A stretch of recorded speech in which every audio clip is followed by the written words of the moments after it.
ठाकुरे आउ मोर किसी लोड़ा नहीं बोलिए श्री कृष्ण भगवान की जय। माँ माने बापा माने अजाबिल नाम रखिला पुत्र नारायण मरण से जरे शोईची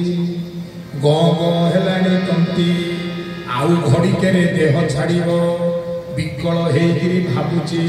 या टंका सुध देली ताठू टंका धार नहीं केते प्रकार मोर अर्थ एठी सेठी पड़ी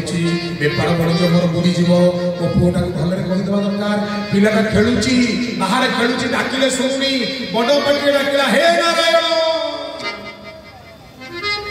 पिंडर प्राण अंतराल गला कि मूर्छित स्थिति जमदूत माने तार अंतकाल जानी फास धरी आसी काल फास पकड़ नहीं